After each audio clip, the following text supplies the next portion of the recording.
Some things never go out of style, like trust, reliability, and driving a Toyota. Take the legendary RAV4 and Grand Highlander, designed for maximum space. Hurry in. Offers end September 30th. Toyota, let's go places. And Doug. Limu and I always tell you to customize your car insurance and save hundreds with Liberty Mutual. But now, we want you to feel it. Cue the emu music, Limu. Save yourself money today. Increase your wealth. Customize and save, we say. That may have been too much feeling. Only pay for what you need at libertymutual.com. Liberty, liberty, liberty, liberty. Savings vary. Underwritten by Liberty Mutual Insurance Company and affiliates. Excludes Massachusetts. You're listening to 1865, the Nottingham Forest podcast. Hello and welcome back to the 1865 Nottingham Forest podcast. Today it's the women's show with myself, Adam and Matt. We're going to talk to you about the Forest-Newcastle game. Forest were narrowly beaten 2-1 by Newcastle in a pretty encouraging game for Reds fans and for Newcastle fans alike. Now, Matt was at the game. Unfortunately, I couldn't attend myself. So, Matt, how was the first game in the season atmosphere down at the City Ground? It's great. It was very much, as we touched on last year, there's so many variables. We didn't really know exactly what the team was going to look like. We didn't know. We haven't seen these players play together ever before. It was all very different from the familiarity we had last season, where we sort of knew the team and knew everything like that. There's also like the more bells and whistles being in WSL2, a significant step up. How are we going to be? What's the ground going to look like? Is there going to be more cameras there, and so on like that? So really good atmosphere. Pretty full stand. I think there's 1,880 there or thereabouts. And yeah, it was quite exciting. I also found out my season ticket sits me right above the tunnel, which was wonderful, which I didn't know when my friend booked it for me. So yeah, we had it's absolutely cracking sort of place to be when you're trying to sort of work out what this team are going to do. So yeah, great atmosphere, great to be back there as well. Amazing stuff. Now, I'm assuming it would be quite a long trip, but we actually had quite a few last season in the league. Was there any Newcastle fans there, or was it just more sort of your Forest fans? Surprisingly, yeah, there were actually. I mean, you could put that down to Newcastle fans were everywhere, but yeah, there was a fair amount. They were loud as well. They were all to the right. There was quite a big block. No spoilers, but when they scored, they were loud. And yeah, it was good to see. It was quite weird actually, because I kept seeing when we were walking to the ground through Bridgeford, I saw quite a few black and white T-shirts, and the instant thing you think, a county playing, and then you realise, no, this is them. Yeah, they always are loud. They're great fans to an army. Absolutely, yeah. Some of the best that come down to the City Ground for the men's team as well. So it's not overly surprising. Now, yeah, we'll talk about the game. So Newcastle came out 2-1 winners. They actually went to a 2-0 lead. We'll go through the goals and we'll go through the game a little bit more in detail, but just as a brief outlook, first goal was by Emily Murphy for Newcastle at the back post. Didn't look like it was overly defended too well. I'm not sure if Emily Batty, looking back, might be a bit disappointed by the goal, especially from her point of view. What do you reckon, Matt? Yeah, it was a nervy start by Forest. And again, what you'd probably expect from a team that hasn't played together very much against a team which does know itself. You could see the difference in what it brings to have some time to playing together. Newcastle, were almost psychic connections in getting the passes together, and we were on the back foot throughout. It was a fairly soft goal. It did seem to be a bit of confusion in defence. As you say, Batty probably could have got hold of it, but it was, when you don't have that instinctive sense of what players around you are doing, as you get through, playing with a team for a long time, regularly playing with other players for a long time, it's going to happen. But it did. There was a great big feeling of ow in the ground. I think also, if you think, when the men's team went up, when they were promoted, who did we play first? Played Newcastle first, and it was a bit of a dose of reality to get beaten. And I think there's a bit of feeling of that is like, we are actually playing in a different league now. And we weren't, last season, we were unbeaten. So to actually go a goal down, it feels a little bit like, who do you think you are? We're unbeaten. There was a real terror at that point, I think, from a lot of people, because what is in the 6th minute, 6th minute? Yeah, early goal, yeah. Yeah, and you did think, are we going to be, there's lots of real teams in the league last year who got whipped every time they played. They actually got, kicked down every time, and you sort of thought, are we going to be that team this year? Thankfully, it's not to be. I mean, Newcastle are a bogey team for the men's team and for the women's team in many ways as well, I think. So we were pretty poor in the first few minutes. We managed to hold the ball for a long time and were decent in midfield, but it was they were scuttling down the wing so fast and so instinctively knowing where to put the ball and where to be to receive the ball that it was a bit of a blitzkrieg rally. I think this is it. I think even from just seeing, because luckily, and our listeners know this as well, with the WSL2 league now, they have their own YouTube channel, so you can go on there and you get pretty comprehensive highlights, much more extended than they used to be, and you get all the commentary as well, which is nice. So just looking back from my perspective, the way Newcastle were moving the ball was just so quickly, and I think we just really struggled to deal with that early on, and that sort of compounded into their second goal rate. Now, just before the second goal, I will say Emily Batter made a really, really good save from Hayes. Yep. Newcastle breaking down the right-hand side again and looking pretty dangerous, and she made a good save with her feet. But then, Newcastle made it 2 very quickly after that. Now, second goal, to me, I think you could be harsh to the defence. I think it was really well worked, personally. Yeah. It was, again, it was the pure clarity of knowing where people are going to be, and it was hard to defend, but it was well played. You had that period in the first half, which was thankfully addressed in over half time, where they could just get down the wing so fast, and the best efforts we would be left, we would left standing on there. They just seemed to have a clear run. But that doesn't take away the fact that they were great. Newcastle are a good team. They had good connection, and the goal was, I mean, it looked soft from where we were standing, but looking back on it, you realise this was well worked, and there wasn't a great deal we could do to actually defend that as we are at the moment, as we're not, this psychic sort of bond between the defensive back. Yeah, I mean, there's a lot of new faces in it. I mean, that's something to confirm, is that that 11 of the new signings actually made their debut in one form or another, either starting or coming off the bench. So yeah, it's going to take time. I think it was Batty, Thomas and Oldham were the only starters from that I'd ever seen play before. So there was this, these players are coming on. Never seen them play before. Seen a few YouTube clips, watched a few of their games, but it's how do they play? I mean, there's almost something lovely about Batty coming on because she's a solid keeper.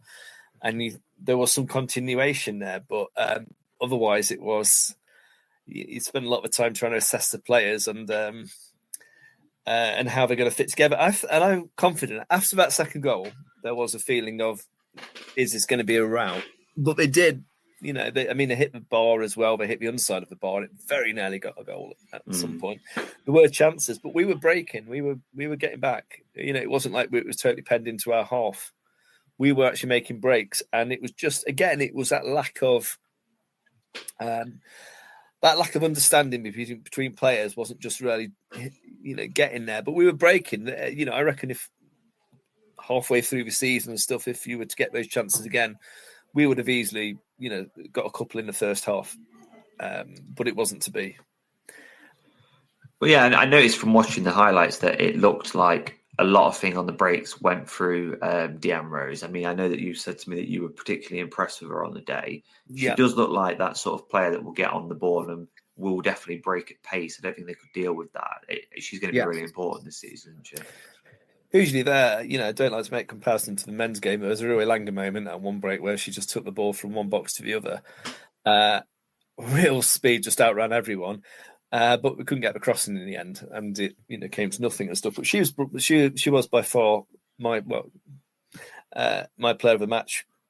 I think for Forest. I mean, I have been looking forward to her. I do find her an exciting player, but she was fantastic. She was great at the back. She when she went into a challenge, she went in full throated. She went in fully. And occasionally when she actually came out of a challenge, and if she didn't win the challenge, she'd go straight back into it again. And she'd fight for a ball rather than sort of, see herself get dispossessed and then drop back. It was like she'd go back in and she'd get it through sheer will almost. And that was magnificent to see. She had real determination. And she's got speed. And she's got, there's a fair amount in there, which makes her, quite a very exciting prospect. And, I was looking forward to coming. I was very worried she's going to let us down. And I'm not the greatest Nostradamus in the world, and I thought my predictions might be bad, but I think I got that one fairly right. I think she is going to be an absolutely vital part of the season. And, I'm expecting double figures goals from her.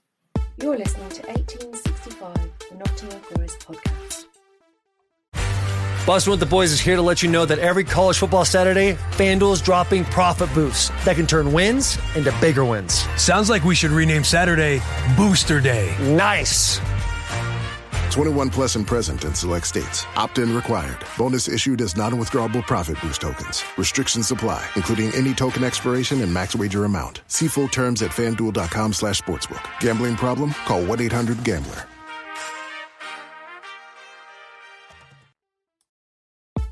It's the 1865 Women's Show with Adam and Matt.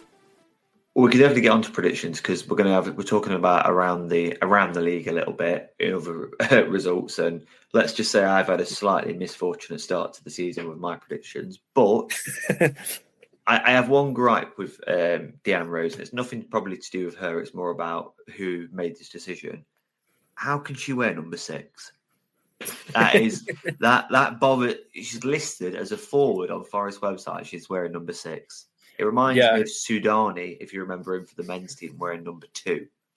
It is very not pleasing on the eye. You've got to earn it, haven't you? But it's ambition. I mean, Newcastle brought a 99 on, I think, didn't they? At one point, so which was, I think my son was going, is that number even a football number? It's she's got to earn it. I think she will, though. I think you'll look back and say, in a few months' time, here's my prediction again here. You'll see it's perfectly warranted. She's going to earn the shirt. Hopefully she can flip that number at some point. You're going to have to get it off Melissa Johnson for that. But if she flips that number at some point, I'll feel more comfortable. Yeah. I can't watch my striker breaking forward with number 6 on her back. That's it is. I mean, she does play box to box, and she is a player with legs to do that and the stamina to do that. But yeah, she is. I'm watching clips of her and seeing what a finisher she is and what a crosser of the ball she is. She's definitely what a player will remember up front rather than at the back. For sure. Now we'll talk about the Forest goal. It was by one of the new stars, Kirsty Smith, scored the goal. Now, I think if Forest were disappointed with the first goal, I think Newcastle would be disappointed with the Forest goal. Again, it was just sort of in that area and it was headed home quite neatly. Yeah, it wasn't. It was a fairly straightforward goal. It's one of, we could have got 3 or 4 of those, I think. It was just that one went in. It shows that we can get into those positions, we can get deep, and we have got the strike power, the finishing power to actually convert it into goals. It's unfortunate we didn't get more, but again, I think it did. Since the team came out in the second half, and much better. We were holding the ball a lot better. We had closed down those paths of attack that they were doing down the wing. We managed to neutralise them pretty effectively, and then we started managing to get up front a bit, and we were getting much more of the ball where it mattered. And it wasn't the greatest goal in the world. It wasn't particularly brilliantly defended, but it showed that they were, gave me something. There is a worry that we're playing out of our league here, going up a division. You think, are we going to be? Is there going to be such a difference in class? And although we're familiar with Newcastle, you still wonder in this competitive setting whether that's going to be the case. And just on a sort of a very basic level of confidence, once they got that goal, we've scored now and we've done ourselves too. There was a lovely feeling of, we're back, we can do this, this is proper. So it was a lovely moment, absolutely. The tension in the ground sort of lifted a lot at that point, and it felt, and the score could have been either way. It wasn't absolutely, it didn't reflect. It could have easily been 2-1 to us. So yeah. It was lovely to know that we've actually got we've got a goal in WSL too, even though we couldn't obviously take 3 points. I think it's very unique as well, isn't it? Because there's no with the men's game. Obviously, when you get promoted, you get promoted with other teams as well. So you've got more of a measuring stick to look at how hard did the other promoted team get on. Whereas for this, we don't have another team we can look at and say how did they get on, other than Newcastle, who got promoted the season before. But to see how far they've come in that short amount of time as well, kind of should give us hope that we can go and do that as well, which is definitely promising going forward. Yeah, for sure. I mean, one of the criticisms of the women's game in full stop is just the fact that there is such a difference in quality, just in individual leagues. We saw that last season. Teams like Stourbridge were being thrashed on a regular basis, painfully thrashed on a regular basis. And you wonder, is that going to exist here? Is that different in class? But we're all professionals up there. They've all got the ability to buy in good players. So yeah, I'm not so nervous about that bit. I thought we talked about this last time and sort of said that one of the real fears is because it's so unknown. We do not know. We absolutely know nothing about where we're going to go here. And they could have got this. Collie Davis could have got this totally wrong.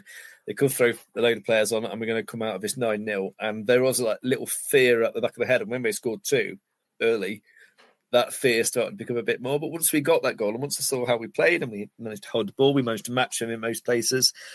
Yeah, that suddenly realised we can actually contenders here. We, again, I don't think we're going to probably top the league. It'd be nice. But I did promise in the last episode that I would paint myself red and jump in Trent if that happens. So I'm almost hoping it doesn't. But yeah. I think we definitely going to be contenders here. I think we are a valid prospect now. Again, it's hard to tell after one match. You don't know, but there was enough quality on the pitch there that I think we're not going to be the whipping boys on this one, or the whipping girls. Well, we'll talk about that now. So obviously after the game, you're looking at the results rolling in now. Very aesthetically pleasing to me. I messaged to Matt before we started recording. There wasn't a draw in this round of fixtures. So there's all 12 teams played, of course. The top 6 are on 3. The bottom 6 are on none. Quite aesthetically pleasing at the eye. Looking at lovely symmetry, table. Isn't it? That's how football should be. It should be clear. It really is. Forest are the top team of the teams that lost. If that gives you anything at all. Now, we're not going to go talk about the other teams too much. I just want to briefly touch on the Ipswich game for Forest. But my team that I picked to get promoted this year lost 5-1 first game of the season. So I'm off to an absolute flyer in that sense. And Matt's team won 4-0, which is Sunderland, of course. So a long way to go, though, of course. I think that's going to even itself out over time. I don't think I'm going to have the bragging rights for very long. But it was nice. It was nice to see me get at least one prediction right there. There we go. So we're just going to briefly talk about Ipswich then. So Ipswich lost 4-0 first game of the season. They lost 4-0 away to Southampton. They really struggled in that one. So you're playing a team that is looking to bounce back at home. Obviously, it's an away game for Forest. So it's going to be a tough game. I think seeing that they got beat 4-0 first game of the season is not something that we should be getting complacent about. They're going to want to bounce back from there. We're going to want to bounce back, and we've got to go away to Ipswich. So tough game. I think this would be a tough game.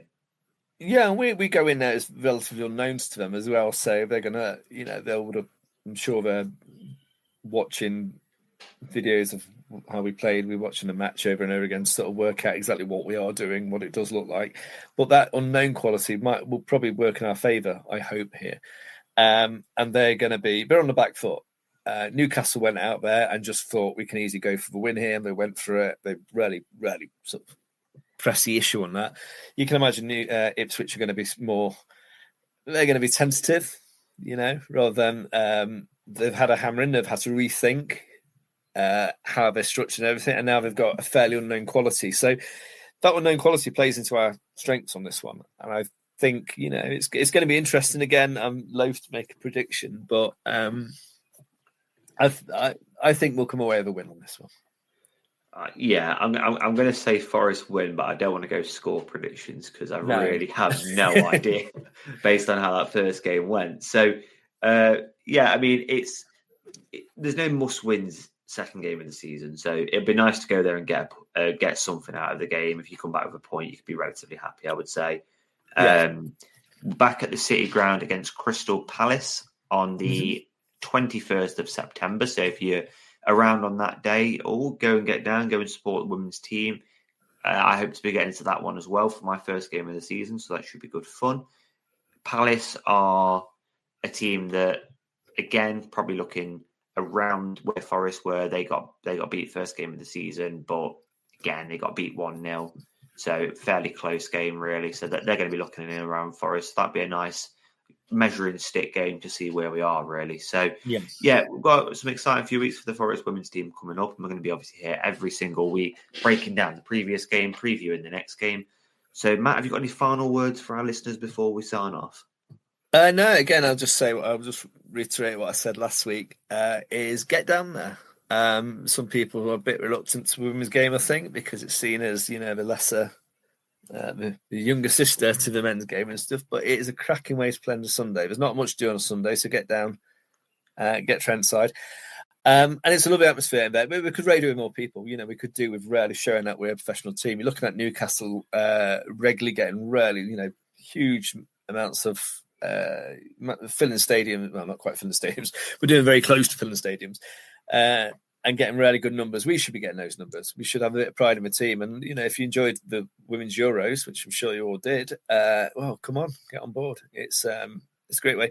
And especially if you're red and you've got kids and you can't get them tickets, get down there. It's a lovely family-friendly thing, a real way to ease our younger fan base into the game.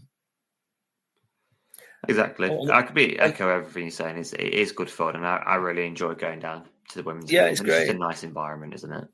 And for the first time ever, for many years, I actually brought a pie this year. And I'm a vegetarian, so I brought the vegan pie, and I expect it to be horrible. It was absolutely lovely. So that's going to be a real highlight for me. That's going to stand out. It's not exactly the greatest analysis of a match, but it's one of my favourite takeaways was I actually enjoyed a pie at a football ground. Really is the little things, isn't it, in life? Certainly is, yeah. Make you happy. Right, that's all for today. Thank you very much for listening. Obviously, listen to the 1865 Nottingham Forest podcast for the men's team and the women's team. And we will speak to you and see you again next time.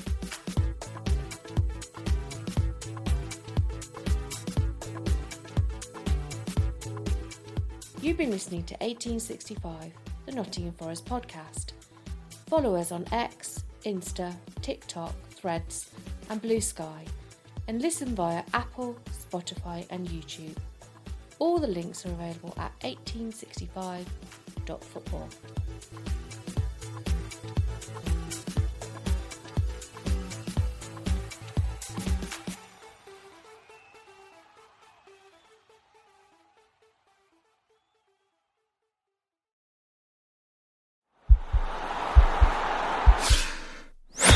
This podcast is part of the Sports Social Podcast Network.